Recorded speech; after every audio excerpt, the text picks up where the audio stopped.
Throughout these last couple of weeks, the hip hop world has been going crazy. But one rapper in particular has been caught between the beef and has actually been forced to pick a side, and that rapper is 21 Savage.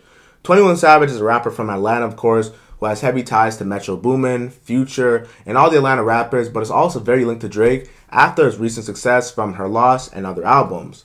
21 Savage, in this case, is in a very weird position because he essentially already picked a side without doing so. And here's what I mean.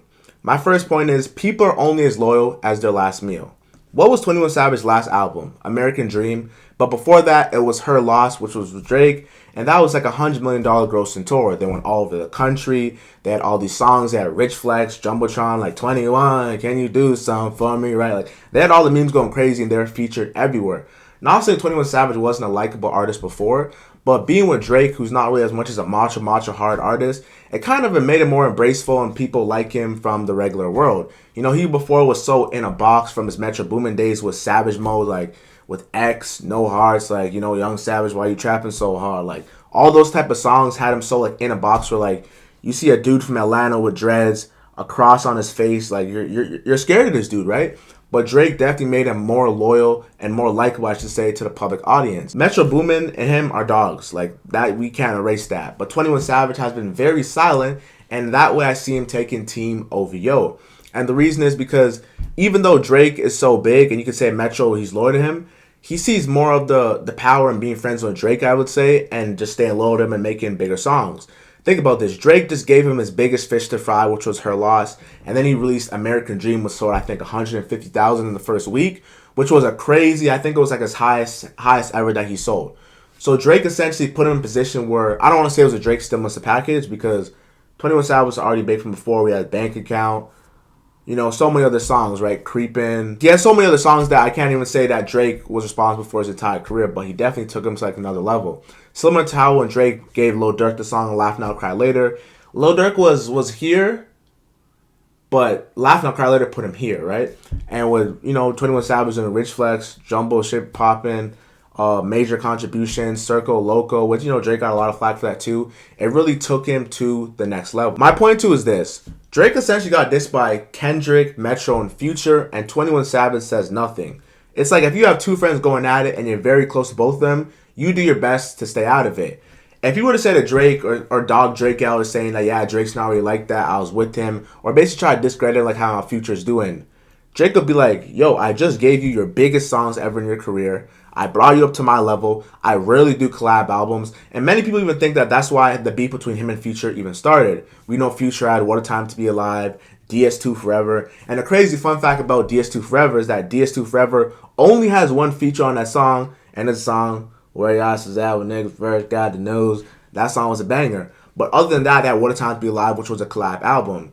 Drake and Future were the only two artists to, let's say, do a collab album in Atlanta. And it was like a special bond. Like, you know, we always talk about, you know, the Kobe and Shaq, you know, the LeBron and Kyrie, like those type of dual link-ups. But that's really what it felt like. And to Future, it felt like a slap in the face. Like I heard Nori say this on Drink Champs, that he heard through the grapevine that Future was upset that Drake was doing a tape with 21 Savage because even though Drake put Future on in a sense where like he made his music likable to a bigger audience, Drake's music, or Future doing music with Drake, actually kind of made Drake's music more likable to the hood. Like, you know, even though he's a singing and dancing guy, or like the light-skinned singing nigga that, you know, he claimed himself to be in that back-to-back diss record, you know, he still makes good music and can do both. My point 3 is this. If 21 Savage were to overtly say, I don't mess with Future, I don't mess with Metro, I don't mess with Kendrick because you guys dissing Drake, that would pigeonhole his career. Think about it from this perspective. Metro Boomin gave him his earliest hits early on in his career, and Drake is responsible for his latest hits. And that would essentially force him to almost have to piggyback off Drake for relevance, because not saying he wasn't relevant on his own, but it was either 21 Savage with Drake or 21 Savage with Atlanta. And if he's ditching his hometown of Atlanta to be with the big dog, he's essentially dependent on Drake to co-sign and be on every big record, or at least like do songs with him here and there every couple months or once a year or so to keep him relevant. He is relevant on his own. We see him in the Crew League. We see him on social media. We see him with the streamers like Kai Snat and Aiden. We're not going to talk about what we did to Aiden because we'll go past that. But it's leaving too much power. So without him saying, like, I don't mess with Future and I don't mess with Metro, which he's still cool both sides, in my opinion, he overtly, or should I say covertly, chose the Drake side, Team OVO, because he hasn't spoke up about it. if this was anyone else, we've heard in multiple interviews talk about how with the Drake and YoungBoy situation, how rappers got to pick a side. You can't be playing both sides and all that street talk and that street just narrative, right? But it's easy to pick a side when it comes to that YoungBoy and Dirk ish because YoungBoy doesn't mess with people in the industry. He's not out and about. Bro, for the last 3 years, for God's sake, this guy's been on house arrest. He's pretty much by himself, and he hasn't really made that much connections with the industry. And it reminds me of when he did an album with DaBaby. People were trying to blackball DaBaby. Like a couple O-Block henchmen, like I think Mimo 600, other people were trying to say, why are you doing a song with him? Like, bro, you're like an F-level rapper. Like, who you to tell someone else, like, who you can't do songs with? And DaBaby will stand on business saying, no, like, I'm going to do songs wherever I want to do. And that's how, like, the blackballing effect works, because if you don't like someone because of street beef, what happened with King Von, you can't do songs with so-and-so. And 21 Savage was just very vocal on that when he was on Academic's platform. And it's very easy to pick a side in that thing because no one even sees YoungBoy. So picking Dirk's side, he's kind of like the more lit artist at the time because Drake messes with him. And even YoungBoy said in that song, Drake told me he messed with me, can't do a song with me because of, just ties, industry ties. And we even heard before, like Drake said, no friends in the industry. And this industry is very shicey to say the least. Ultimately, 21 Savage is risking the Quentin Miller effect. We saw what happened with Quentin Miller, a producer of Drake who didn't want to be in the beef between Drake and Meek Mill, but when push came to shove, he chose Drake because Drake gave him a chance, similar to how Drake gave 21 Savage a chance with Her Lost and a bunch of other songs. But, however, after years went by, Drake and Meek Mill kissed and made up and they're the best of friends, and Quentin Miller had no career.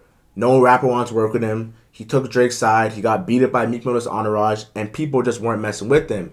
21 Savage, like I said, he covertly chose Drake's side. Yeah, it's going to cause tension, but then he could cop a plea and say he just didn't want to be involved. Rap is weird because everyone is like gangster in the sense of like pick a side, but then when it gets too real, you can always say, well, I don't want to be involved because it doesn't concern me, when it really does. Rap is interesting. We love hip-hop. More videos coming this week. Yes, sir. Follow me on Instagram at JaredStar1. Discord down below.